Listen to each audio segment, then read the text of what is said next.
SASDOவின் பிரதான செய்திகள்.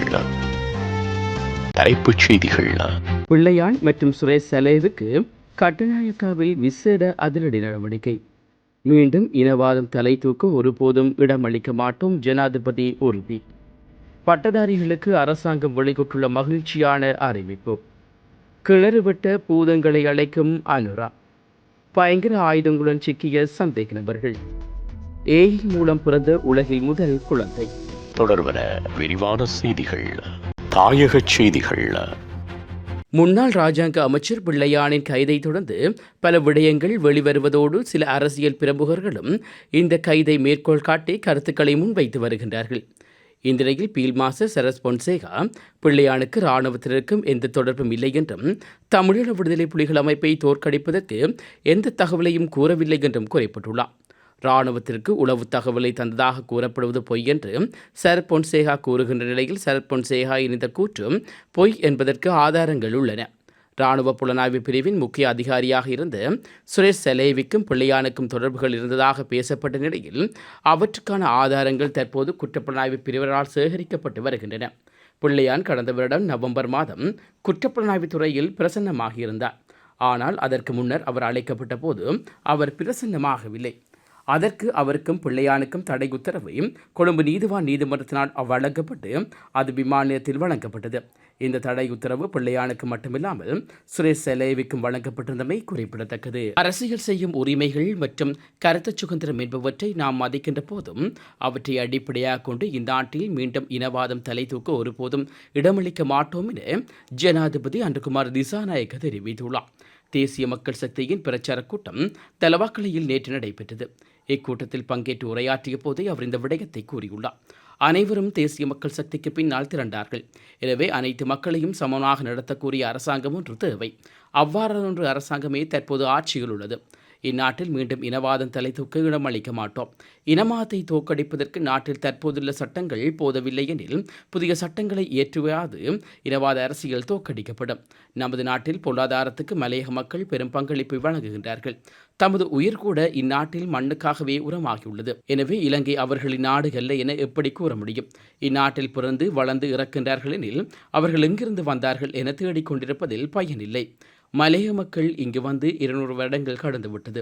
தற்போது அவர்கள் எங்கிருந்து வந்தார்கள் என தேடுவதில் என்ன பயன் உள்ளது? எனவே மலையக மக்களுக்கு உரிமை இல்லை என கூறும் உரிமை கிடையாது. நாம் மனிதர்கள். அனைவரது உரிமைகளை ஏற்கும் அரசாங்கம் உருவாக்கப்பட்டுள்ளது. நமது நாட்டில் மக்களுக்கிடையில் மீண்டும் போர் ஏற்படாத வகையில் நாடொன்றை நாம் கட்டியெழுப்புவோம் என்று குறிப்பிட்டுள்ளார். 31,000 பட்டதாரிகளை பொதுச்சேவையில் சேர்க்க நடவடிக்கை எடுக்கப்பட்டுள்ளதாக அமைச்சர் வசந்த சமரசிங்க தெரிவித்துள்ளார். அத்தோடு இந்த நடவடிக்கைக்காக 10,000 மில்லியன் ரூபாய் ஒதுக்கப்பட்டுள்ளதாகவும் அமைச்சர் கூறியுள்ளார். அனுராதபுரம் நகர மேம்பாட்டு திட்டத்தை அறிமுகப்படுத்த நிகழ்வில் கலந்து கொண்டு உரையாற்றிய போதே அவர் இதனை குறிப்பிட்டுள்ளார். அவர் மேலும் தெரிவிக்கையில் பட்டதாரிகள் போட்டு பரீட்சைகள் மூலம் வேலைகளுக்கு ஆட்சேபு செய்யப்படுவார்கள். அத்தோடு இந்த ஆண்டு 2,000 போலீஸ் அதிகாரிகளை நியமிக்க நடவடிக்கை எடுக்கப்படும் எனவும் அவர் தெரிவித்துள்ளார். இந்நிகழ்வில் நாடாளுமன்ற உறுப்பினர் சேனா நாணயக்கார அறிஞர் மற்றும் வணிகர்கள் குழுவும் கலந்து கொண்டமை குறிப்பிடத்தக்கது. யாழ் தைதட்டி விகாரை பிரச்சினைக்கு நாக விகாரை பிக்கை அளித்து தீர்வு காண முடியும் என ஜனாதிபதி அன்றுகுமார் திசாநாயக்க கூறியிருக்கிறார் என்று தமிழர் விவகாரத்தை ஆராய்ந்து அணுகும் கடமை இவ்வாறு பதிவு செய்துள்ளது. இந்த விடயம் தொடர்பில் மேலும் தெரிய வருவதாவது, ஜனாதிபதி தைதட்டி விகாரை பிரச்சினைக்கான தீர்வுக்கு அழைத்தவர்களை பார்க்கும்போது கிணறுவிட்ட பூதங்களை அழைப்பது போல் இருந்ததாக குறிப்பிடப்பட்டுள்ளது. 2 ஆண்டுகளுக்கு அதிகமாக இந்த விகாரை சம்பந்தமான பிரச்சினைக்கு தமிழ் சிங்கள மக்களிடையே ஒரு பூதாரமான பிரச்சனையாக இருந்து வருகின்றது. நில உரிமையாளர்களுக்கும் தமிழ் தேசிய முன்னணியும் தொடர்ந்து போராடி வருகின்றார்கள். விசேட அடிப்படையினால் கொலையொன்றுக்கு தயாராக இருந்த 2 சந்தேக நபர்கள் T56 துப்பாக்கியுடன் கைது செய்யப்பட்டுள்ளார்கள். குறித்த கைது நடவடிக்கையானது ஹம்பகாவில் நேற்று பதிவாகியுள்ளது. அத்துடன் அவர்களிடம் மேற்கொள்ளப்பட்ட விசாரணைக்கு பிறகு மேலும் 5 சந்தேக நபர்கள் அதடிப்படையினர் கைது செய்துள்ளார்கள். சந்தேக நபரிடம் நடத்தப்பட்ட விசாரணைகளில் ஹம்பகா ஓஸ்மான் என்ற நபர் உள்ளிட்ட குழுவினரை கொள்ள அவர்கள் திட்டமிட்டது தெரிய வந்துள்ளது. இந்நிலையில் சந்தேக நபர் 2 T56 துப்பாக்கிகள், 2 மெகசீன்ஸ்கள், 105 தோட்டாக்கள் மற்றும் 15 தொலைபேசிகளும் மீட்கப்பட்டுள்ளன.